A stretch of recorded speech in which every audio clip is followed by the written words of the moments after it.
Bonjour à tous et bienvenue dans ce GCN Show numéro 231. Évidemment, c'est tous les mardis. Louis, tu peux m'expliquer qu'est-ce que c'est le bordel que tu nous as mis sur la table? Le bordel, c'est produit haut de gamme que je t'ai ramené. Ouais, c'est bon, on sait qu'on est sponsorisé par Silka, t'es pas obligé de tout mettre en avant. Mais j'utilisais tout ça avant d'être sponsorisé par Silka. Et par contre, j'ai utilisé quelques petites nouveautés que je connaissais pas et ça m'a bien changé la vie. Je l'ai utilisé lors du championnat de France avec une certaine réussite. Et il paraît que t'as même encore gagné ce week-end. Bon, ouais, cette fois c'était le championnat d'hiver et c'est un peu un comble qu'un coureur fragile comme moi, dans le froid, soit champion d'hiver, mais c'était champion d'hiver sur piste. Donc ça explique tout. On va parler de vitesse dans ce show. Oui, et de la sécurité des coureurs aussi. Mais bon, une fois que tu nous auras fait ta démonstration. Allez, c'est parti pour le GCN Show. Donc oui, pour commencer, donc tu as essayé des nouveaux produits que tu n'avais pas encore essayé. Par contre, ça fait quand même des mois qu'on les a déjà reçus. Mais raconte-nous. Oui, je garde pour les grandes occasions parce que si vous avez vu ma vidéo sur le Bicycle Spa, j'utilisais déjà la gamme notamment dégraissant et puis ce petite cire liquide.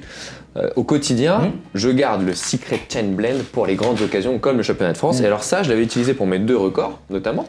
Et sauf que j'utilisais dans une casserole, j'en foutais partout. Bon, Marie était moyennement contente parce que faire les pâtes dans la casserole qui a vu le fart, c'est pas génial. Ouais, la cire, ça a tendance à rester un peu collé en plus. Hein. J'ai eu tendance à la faire couler dans l'évier aussi, c'est pas une super bonne idée parce que du ça coup, c'est absolument pas bon. Ouais, ça bouche l'évier, ni plus ni moins. Donc pas génial. Du coup, j'ai utilisé ça qui en fait change la vie parce que bah, ça c'est comme un cuisinier, tu mets tout dedans, t'attends et puis tu règles la température et tu pars une demi-heure, tu reviens, c'est prêt. Et après tu fais sécher ici. Non, alors non, parce que je risque pas de salir mon truc avec le des pâtes, l'inverse oui, mais ça non. Donc ça c'était cool. Et bon, le détox je vous en ai parlé et alors ça c'est pour préparer la chaîne à la cire. Et une fois que tu as nettoyé une chaîne déjà cirée avec ça, incroyable. Parce que ça dissout totalement la cire. En fait, le plus gros problème que j'ai moi avec la cire, c'est que c'est vrai que au bout de quand il faut la rewaxer, elle est quand même tenace cette cire. Elle part vite quand on roule sous la pluie, mais dans les noyaux de chaîne, c'est vrai que ça a tendance à rester. C'est là où on a envie qu'elle soit et c'est vrai que c'est dur à enlever, c'est pour ça qu'on aime bien. Alors fais bouillir ta chaîne. Ok. L'eau bouillante, la cire part instantanément et après tu la reprépares, tu la sèches bien et tu la reprépares avec ça. Et alors là tu as une adhésion incroyable. Aussi. Et exactement. Ça, à mon avis, ça évite aussi d'avoir de la rouille qui se crée sous la cire, qui était un problème récurrent avec la cire où on a tendance à ne pas y penser. Et c'est vrai que quand la rouille, la corrosion se met sous la cire, c'est compliqué. Non, mais du coup, avec une bonne routine, c'est impeccable. Et j'ai utilisé les strip chips. Alors, comme je les ai utilisés, j'en ai plus pour les speed chips, pardon. Donc, c'est les additifs pour la vitesse. L'additif, on a le même pour l'endurance. Parce que du coup, je l'ai utilisé celui de la vitesse. J'ai pas utilisé. Celui-là, c'est plutôt pour toi. Donc, ça, c'est pour que ça tienne plus longtemps. Oui. Moi, j'ai utilisé celui pour que ça roule plus vite. Et alors, on peut pas dire qu'aux sensations, je sais si j'ai gagné des watts ou pas, ou si j'en ai perdu moins. Peu importe, t'as gagné. L'important, c'est que j'ai gagné plus vite que le deuxième. Ça faisait pas un bruit, c'est fluide comme c'est pas permis. Et du coup, là, j'ai quand même fait tout championnat de France plus tout un omnium hier. Et bah, ça n'a pas bougé. Bon, c'est de la piste en même temps. Bon, c'est parfait. Ça va être tu disais que ça faisait pas un bruit, du coup, t'as pu filmer et parler au micro en même temps. Je me suis pas occupé à filmer. On se concentre. Bon, bref. Écoute, pendant que tu faisais tes tours en rond, moi j'ai écouté un peu les déclarations des coureurs et notamment j'ai entendu que Wout van Aert proposait pour des raisons de sécurité, on sait que lui il est tombé plusieurs fois l'an dernier et il proposait de limiter les braquets maximum pour diminuer la vitesse du peloton dans les descentes et pour éviter les grosses chutes. En fait c'est quelque chose qui existait déjà sur les petites catégories et j'aimerais bien qu'on revienne un peu là-dessus. Marc Madiot aussi nous a fait une petite apparition sur RMC le samedi matin. Oui, Donc j'étais là-dessus, moi j'écoutais ça à peinard sur mon vélo et on va voir tout ça. Donc notamment en parlant des braquets, ça existait déjà chez les juniors.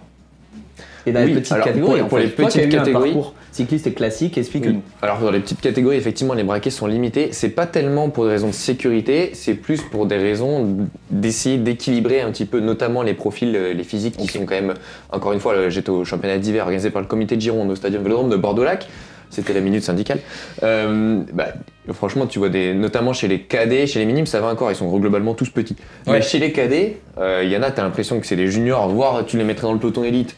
Ça choquerait pas. Ok. Et il y en a, c'est. Admettons 1m80 pour 60 déjà, kg. Honnêtement, il y en a plus musclés que moi sans problème. Mais il y en a en cadet. Et à l'inverse, t'en as qui ont encore ce physique de minime et qui sont, alors pour le coup, pas forcément moins forts, mais qui sont moins développés physiquement, moins grands et moins musclés surtout. Tant chez les garçons que chez les filles. Et du coup, les braquets limités servent normalement à limiter ça dans le sens où Le coureur qui serait plus puissant, plus musclé, il va à un moment donné être limité par la vitesse et normalement la fréquence, tu peux l'avoir avec moins de masse musculaire, donc moins de précocité physique. Donc ça, c'était le but des braquets limités qui, de toute façon, malgré tout, augmente. Le braquet, la limite augmente régulièrement puisque il faut aussi aller avec son époque. Et comme on passe pro en junior, c'est pour ça que les braquets limités aussi ont été éliminés en junior, parce que comme on passe pro en junior, il faut savoir emmener 53-11 ou 54-11 ou 54-10 assez tôt, parce que finalement les mecs sortis de junior, ils vont être en World Tour à se faire broyer par Ghana, donc il faut s'ils étaient en 52-14 l'année d'avant, quand Ghana il va lancer son 54-11, son 71, ça va leur faire bizarre. Et ça a été enlevé au 1er janvier 2023, mais tu m'as dit que la règle se mettait, elle s'enlevait, c'était quelque chose où... Non, celle-ci reste, par contre le braquet, la limite évolue. Sur piste par exemple, les juniors, ça fait des années, je sais même pas s'il y a déjà eu un braquet limité, mais parce que la piste s'autorégulait. Parce qu'on peut, à un moment donné, on est notamment déparité, on peut pas toujours emmener plus gros, donc ça s'autorégule. Et j'y viens justement par la piste au fait que, à mon sens, et tu parlais de Van Aert et de ses chutes, à mon sens, limiter le braquet ne freinera pas la vitesse, parce qu'en fait, on va gagner en fréquence. Je suis absolument pas d'accord. Mais vas-y, continue. continue. La piste, on roule à 80 à l'heure avec des braquets, des développements qui sont plus petit qu'un 53-11 en soi. Sur des cadences maximum, vous êtes à combien en piste? Alors un sprinter, c'est eux qui vont avoir la cadence max, puisque c'est qui vont le plus vite et comme on est en pignon fixe, ça va... alors en course je sais pas, mais sur un test home trainer ça monte à presque pas 300, mais moi j'ai un record à 250 quasiment. De cadence? De cadence, alors que je suis pas sprinter, donc imagine un sprinter. Et je pense qu'en course un sprinter il peut facilement monter à 150, 160. Incroyable. Et tu vois, sur une poursuite, on va être. Moi, j'ai fait des poursuites indiv et des poursuites par équipe à plus de 120 de cadence sur 4 minutes à PMA. Donc, ça veut dire que c'est plus d'actualité ces cadences-là. Mais ça veut dire que c'est possible et que donc c'est pas ça qui va limiter la vitesse. Il faudrait qu'on fasse une vidéo challenge jusqu'où tu peux aller en cadence. Parce que moi, honnêtement, j'ai dû perdre. À 130 ou 140 de cadence, moi je ne réponds plus rien. Hein. J'ai dû perdre et t'as le pignon fixe qui t'entraîne un petit peu, ce qui sera dur à avoir sur la route. Sur la route, j'ai déjà dépassé la limite du compteur qui est en général à 200. Au-delà de 200, il t'affiche plus. Donc mais aux alentours de 200, c'est facile, enfin ça se fait, mais sur piste, t'as l'avantage du pignon fixe. Bon, ok, on va voir ça. Mais par contre, si on regarde les mouvements de course de ces dernières années, parce que je me suis penché un peu sur la question, en termes de braquet, je me rappelle la descente de Galibier sur le Tour de France l'an dernier, où Pogacar, Tadej Pogacar est devant, Vingegaard essaie de remonter sur lui, un poil moins bon descendeur, ça dans tout, ça c'est à prendre en compte. On parle de 2 secondes au kilomètre, sur la totalité de la descente. C'est un écart qui est vraiment minime en termes de qualité de descendeur. Par contre, au niveau du braquet, il était sur un 48 mono ou un 50 mono sur son Cervelo S5. Je crois que c'était un 50. Et avec le pignon de 10 à l'arrière chez SRAM, alors que Pogacar était sur un 54 ou un 55 Shimano en 11. Et c'est vrai que on aurait dit que Vingegaard plafonnait dans cette descente.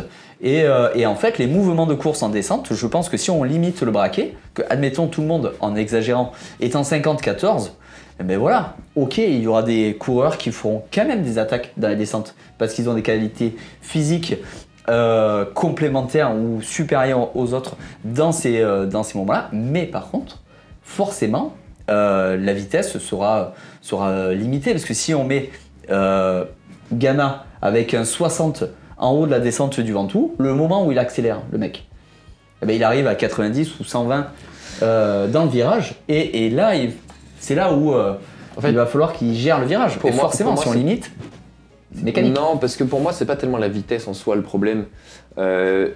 Tu pourras toujours virer sur les genoux. Que tu arrives à 100 à l'heure ou à 90, tu pourras toujours prendre ton virage plein fer, couché sur ton vélo. Enlève, j'ai souvenir de par exemple Vincenzo Nibali ou aussi Paolo Savoldelli sur un Giro dans le col de la Finestrée sur la terre. Le mec descend à 100 à l'heure parce que il sauve son Giro, il va gagner son Giro. Il était en 53-11 à cette époque-là, en roue toute fine comme ça, en frein à patin. Mais oui, mais ils n'avaient pas de frein. En frein à patin et en boyau. Oui, mais comme quoi. Non, mais oui. Et ils se tuaient pas. Pas plus que maintenant, pas plus que maintenant. Pas plus, pas moins. Et surtout, ça fait des années que les coureurs professionnels dépassent les 100 à l'heure dans les descentes. Oui. Avant que les braquets évoluent, avant que les freins à disque arrivent, avant que les gros pneus arrivent, etc. Donc c'est pas tellement. Déjà, la vitesse n'est pas le problème en soi. En tout cas, pas la vitesse en descente. Et de toute façon, ils arriveront à rouler vite parce que c'est du pilotage. Mais moi, 71, mais un 42-14 à Vingegaard, je le suivrai pas dans la descente du Galibier. On sait que Marie va plus vite que toi dans les descentes. Oui, alors excellent exemple, elle est moins puissante en soi et elle n'a pas plus gros braquet que moi et pourtant elle me dépose dans les descentes. On est bien sur du pilotage et pas sur l'emmener du braquet parce que c'est pas une descente en ligne droite, ça n'existe pas. Après il y a l'effet de groupe en peloton. Tu peux réduire le braquet de tout le monde quand tu as 200 joueurs qui arrivent ensemble dans une descente. Il y a un phénomène d'aspiration qui fait que de toute façon on ira vite et que ce sera dangereux parce qu'on est ensemble. Un coureur qui tombe tout seul, c'est triste, mais c'est pas ça qui fait les gros crashs, c'est les coureurs qui tombent ensemble.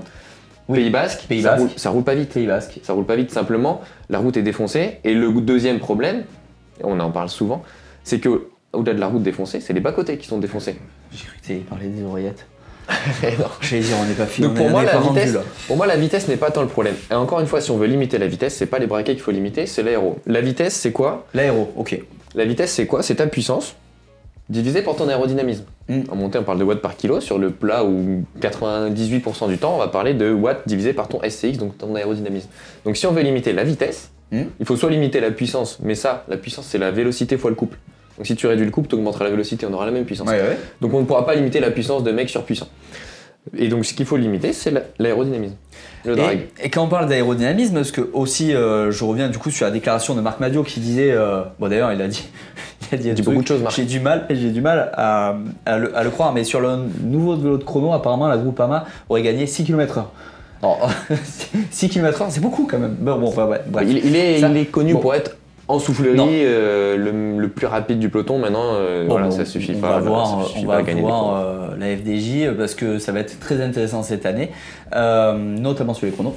Bon, on revient à ce qu'il a dit. Il a dit que c'était aux fabricants de vélos de limiter les vélos ou l'UCI de limiter les vélos pour sécuriser le peloton. Notamment, on pense à la largeur des guidons. Luc Plapp, l'an dernier, il arrive au Tour Down Under, il me semble, avec son nouveau vélo, le nouveau Propel de chez Giant, avec son guidon de 36, le mec fait 1m80, bam, 2 jours après, il est explosé, il est par terre. Sur la fin d'année, on a vu qu'il avait un guidon plus large. L'UCI a redressé les cocottes. Ça, ce sont des choses qui mettent en place pour la sécurité des coureurs. Est-ce qu'un guidon en 40 pour tout le monde, ça serait pas une solution ? Et est-ce que la géométrie des vélos, pour limiter la vitesse, je vois par exemple en triathlon, Sam Laidlow, avec son Speedmax de chez Canyon. Bon, clairement, lui, le poids de son corps, le poids central de son corps est au niveau de l'axe de roue avant.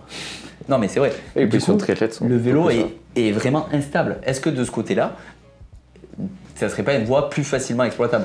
Faut pas confondre triathlète et cycliste, on mange pas les torchons et les serviettes. Non, t'as pas le droit. Non, bien sûr, j'ai pas le droit. Mais sur un Ironman, ils sont tout seuls en ligne droite à Hawaï, ils font des allers-retours. Non, mais bien sûr. Piloter son vélo, il s'en fout. Il s'en fiche. Non, moi je maintiens. Alors la géométrie, oui. Modifier l'empattement, un vélo plus court, c'est aussi un vélo qui est plus instable. Complètement. Donc, complètement. Et changer la position des coureurs, non, ça j'y crois pas trop. D'autant qu'on compare. Le problème, c'est aussi qu'on compare des professionnels très agiles et qu'ils ont des capacités qu'on n'a pas. Et il faut pas forcément raisonner sur notre version à nous de j'arrive pas à piloter mon guidon dès que j'ai une roue de 60. Oui, mais eux, ils ont un niveau de pilotage qui est quand même pas le nôtre. Et ils ont aussi un besoin de prise de risque qui est pas le nôtre. C'est-à-dire qu'on conduit pas comme un pilote de F1. Moi, je freine pas du pied gauche. Sauf qu'un pilote de rallye, il le fait parce qu'il a besoin de le faire pour aller vite. Et après, le seul problème, alors je pense que oui, il faut limiter l'aérodynamisme pour limiter la vitesse. Le seul problème, c'est qu'on est un sport mécanique. C'est assumé. Oui. Et que donc, la recherche mécanique fait aussi et même entièrement partie de notre sport et de la compétition, quand on parle de compétition. Et que donc, limiter trop cet aspect mécanique, en fait, c'est un petit peu dommage. Ou alors on fait comme en Formule 1, tout le monde le même vélo, tout le monde le même maillot.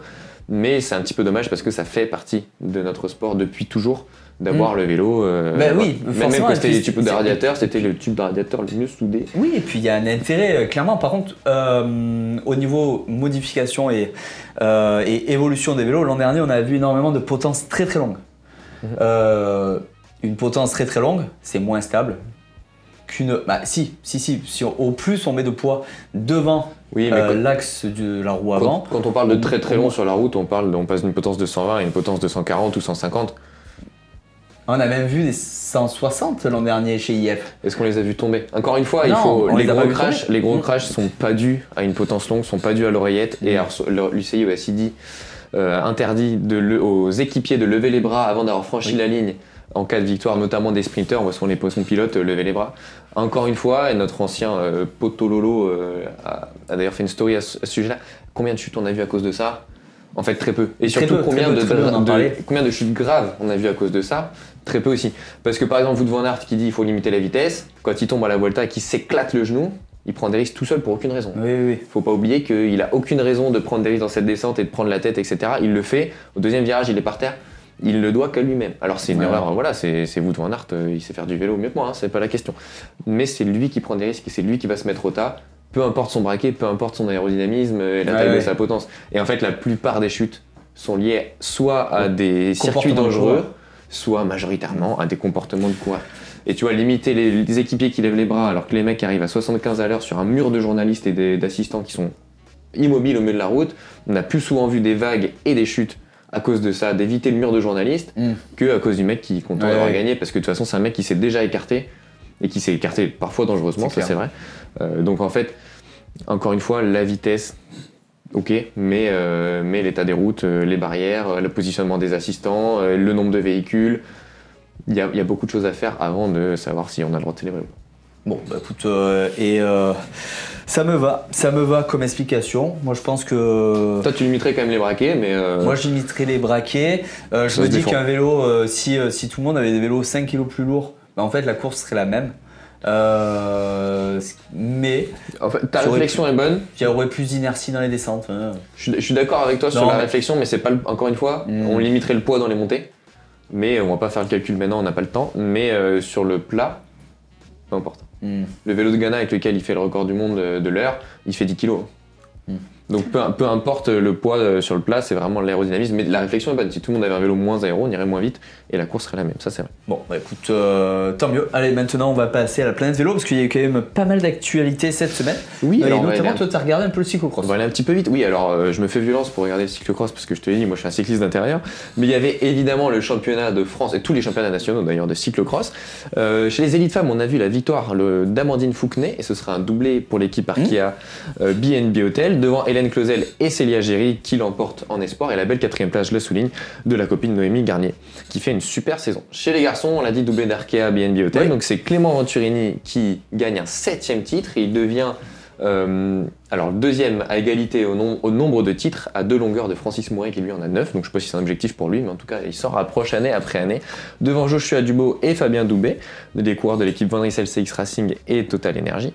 Et à noter, chez nos amis étrangers, plus ou moins, puisque Marion Norbert-Ribérol est championne de Belgique. Alors c'est un fait important pour 2 raisons. La première, c'est que c'est la première fois depuis 15 ans que c'est pas San Kant qui est championne de Belgique.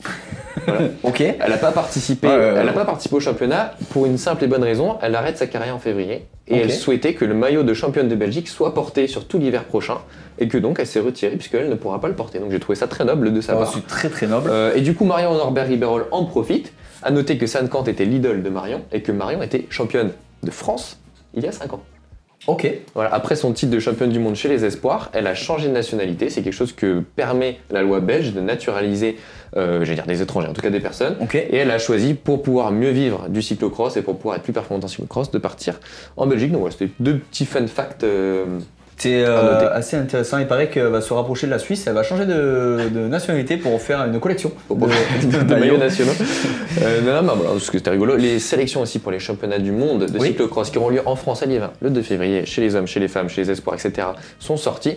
Je vous laisse les regarder. On vous a mis les sélections élites, mais il y a aussi sur le site de la fédération les sélections de toutes les catégories, donc ça fait du monde et on espère que les Bleus vont briller. Bon, rien à voir avec le cyclocross parce que j'étais un peu pris ce week-end, je faisais un peu de vélo, mais la semaine dernière j'ai vu une nouveauté arriver, c'était la présentation du nouveau maillot de l'équipe IF et Education First, un maillot qui est chaque année EasyPost, IF EasyPost. Je sais plus.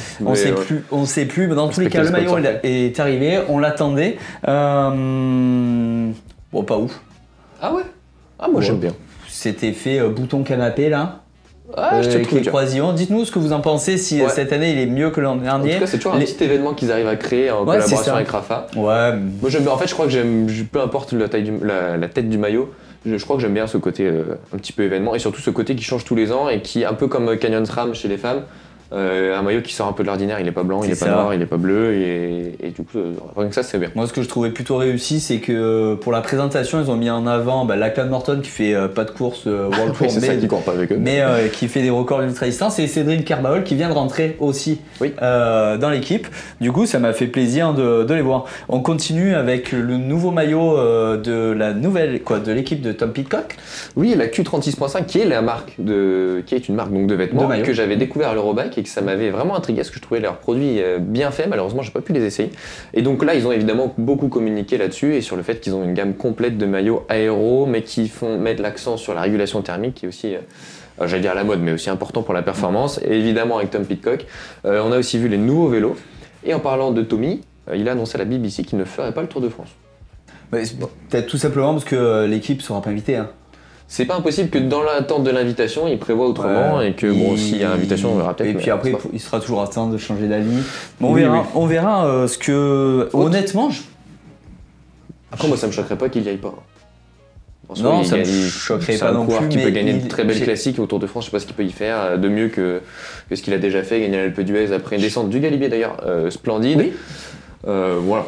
Je suis assez perplexe sur cette nouvelle équipe. On continue avec un nouveau maillot et une nouvelle, présentation française. Oui, j'ai beaucoup aimé la présentation de l'équipe Van Rysel-Roubaix, Lille Métropole, puisque cette présentation a eu lieu dans le cadre du splendide musée de la piscine à Roubaix, donc c'est une ancienne piscine, comme on l'a dit, qui a été transformée en musée, que j'avais eu le plaisir de découvrir lors des championnats du monde sur piste à Roubaix, et c'est un cadre absolument magnifique, et qui du coup a rendu cette présentation vraiment très belle, et a souligné pour le coup le très beau maillot et le splendide vélo. Chaque peinture est chaque peinture est unique et chaque coureur a un vélo unique. Assez réussi le design de ce vélo en fait. Je trouve même beaucoup plus joli que l'équipe Decathlon AG2R, mais peut-être qu'ils vont le changer aussi.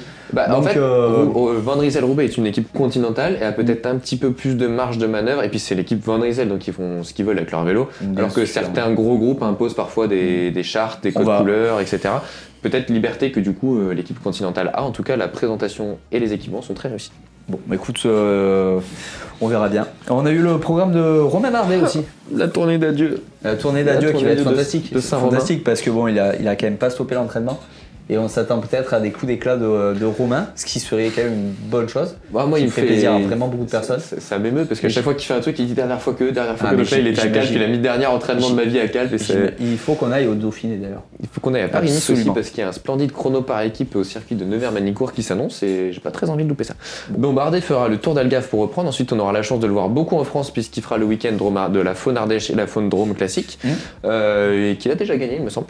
Ensuite, il fera Paris-Nice qui va pas passer qui passe beaucoup dans le Massif central, donc il sera presque à domicile. Liège-Bastogne-Liège, il a fait le deuxième l'an passé. Le Giro pour compléter la trilogie et essayer d'aller gagner cette étape au Giro pour avec Wout van Aert d'ailleurs qui a annoncé qu'il serait au Giro. Avec Wout, avec ses braquets limités. Et donc un jubilé évidemment au Dauphiné. Je sais pas si on le verra au championnat de France, c'est pas annoncé dans son programme, mais sinon ce sera jubilé au Dauphiné où tu l'as dit, on fera tout pour y être. C'est ça, on essaiera d'y aller. On a eu la retraite de Marc Padoum qui avait fait de très belles choses en 2021. Alors je sais pas si elles étaient très belles, en tout cas ça a fait parler. Il a gagné 2 étapes en 2021 et après. Avant-après. Silence radio, avant et après. Bon, c'est un cas particulier, je pense que ça va faire parler, tout le monde aura un avis là-dessus, mais c'est pas une surprise, c'est un peu triste honnêtement, l'histoire en elle-même. Donc en tout cas c'est officiel qu'il arrête sa carrière, parce que de toute façon il n'a pas trouvé d'équipe. Donc, Bon, on continue dans les news. On continue dans les news rapidement, on en reparlera avant Milan-San Remo, puisque Tim Wellens de l'équipe UAE a annoncé, comme l'an passé et comme l'année d'avant, qu'il ferait la Cipressa en moins de 9 minutes. Ça nécessite de monter, je sais plus, pas loin de 40 à l'heure de moyenne sur une bosse qui nous prendrait un peu plus que 9 minutes. Ça me semble utopique, mais chaque année il l'annonce pour faire un peu peur à tout le monde et du coup ça crée de la tension dans la Cipressa. D'après mes statistiques, si lui veut le monter en 9 minutes, moi il me faut à peu près 25. Non, on doit pas être loin de ça. On doit pas être loin de ça. On va parler Pépette maintenant. Oui, c'est des news qui intéressent, même si ça fait un peu gossip people. Le salaire de Julien Alaphilippe aurait été dévoilé. Alors, on va prendre avec des pincettes et puis on n'a pas les contrats perso, mais il gagnerait 2 millions d'euros dans sa nouvelle équipe Tudor. Donc c'est un peu moins qu'à Quickstep, où il aurait gagné 2,3 millions d'euros à l'année. C'est quand même plutôt fou. C'est pas quelque chose qui est très connu comme dans le football, les salaires des joueurs. En tout cas, c'est un gros salaire pour Tudor. Mais à mon sens, ça veut, et on le dit quasiment toutes les semaines, ça veut aussi dire qu'il est motivé à faire une grosse saison. Bon, tant mieux, tant mieux. Paul Lapera qui prolonge jusqu'en 2027. C'est pas mal. Dans l'équipe Decathlon Général Mondial, donc signe de confiance pour notre champion de France. Autre news du côté de cette équipe, Luc Roberts, ancien champion olympique sur piste et directeur sportif depuis 9 saisons, il me semble, à DSM, est recruté, donc côté staff, pour l'équipe française qui se renforce chaque semaine. On a une qui news devient directeur sportif. Il était directeur sportif depuis 9 saisons à DSM, et du coup il mute. Mais pourtant, Decathlon AG2R ont fait une saison exceptionnelle sportivement l'an dernier. Il continue à se renforcer, que ce soit du côté sportif ou du côté staff, donc c'est prometteur pour cette année. Bon, tu considères que c'est une bonne nouvelle? Parce que chez DSM, c'est rien passé ces dernières années. Je considère que c'est une bonne nouvelle parce que Luc Robert, c'est un coureur que j'appréciais beaucoup, de par son passé de pistard, mais pas seulement. Mais je pense que c'est une bonne recrue côté peut-être mieux armé avec l'équipe française pour. Ouais, je te trouve dur. Je pense qu'il était au Tour de France quand ils font leur gros coup maillot jaune et 2 coureurs splendides au Tour de France. Ouais, DSM, tactiquement, c'était un bon coup. Je me rappelle aussi sur une classique l'an dernier où ils ont bloqué le peloton. Mais voilà. Mais écoute, toi, tu connais plus précisément les gens qui interviennent dans les équipes. Moi, je vois ça de l'extérieur. Je me dis bon, tant mieux, on verra ça. Porté sur le blocage ou l'attaque. On revient aussi sur une nouvelle règle de l'UCI, notamment sur les U23. Et ça, c'est vrai que ça avait été. On en avait souvent parlé. C'est donc les coureurs qui sont en World Tour, dans les équipes World Tour, n'ont plus le droit de choisir leur catégorie pour les championnats du monde. En gros, s'ils sont World Tour, ils roulent en élite et plus en U23. Et ça, c'est une bonne chose. On pense notamment ça, c'est très bien, oui. à Joshua Tarling l'an dernier, c'est ça? On en pense à beaucoup. Non, je crois qu'il a fait en élite, non Parce qu'il a fait les jeux. Il y avait non, mais... Sinon, il y avait Ivan Romero de Movistar, ouais. En fait, la liste est longue. C'est une règle qui change, en fait, qui évolue, qui change, qui revient en arrière, qui repasse en avant, etc. La catégorie sport a été faite pour faire un tampon à un moment donné où on passait pas pro à 18 ans. Et c'était censé faire une marche intermédiaire entre le niveau junior qui était national et puis jeune et le niveau pro tour professionnel qui était Tour de France, qui était très bien. Le problème, c'est que maintenant il faut choisir, soit t'es World Tour, t'as le niveau d'être en World Tour et d'évoluer en World Tour, soit il te manque un tout petit truc et tu évolues dans la catégorie sport. Faire les deux, c'est aberrant. Et les mecs, ils peuvent faire un grand tour, le Giro, voire même le Tour de France, et derrière aller au Tour de l'avenir. Et la semaine d'après, ou un mois après, aller au championnat du monde espoir. Soit t'es espoir, soit t'es World Tour, mais t'es pas les deux. Donc non, c'est très bien. On pourrait se poser la question pour les Conti Pro. Mais voilà, le niveau formation, c'est le niveau continental et espoir. Si tu sortis de ce niveau-là, t'as plus besoin de formation et t'as plus à évoluer au niveau formation intermédiaire qui est... coup de gueule, régularisation, quoi. Non, c'est bien. Mais non, c'est très bien. Voilà. De toute façon, toi, ça fait des années que t'es plus. Je suis ni l'un ni l'autre, moi. Nous, on n'a pas ce problème-là. On se pose pas la question de quel championnat on va faire. Bon, bah écoute, c'est pas mal.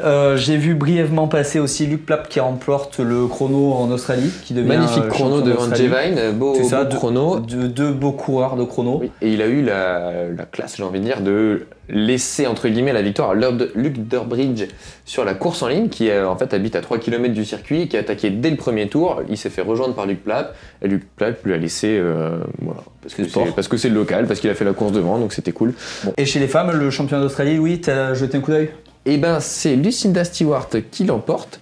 Devant Ella Simpson, la coureuse de l'équipe française.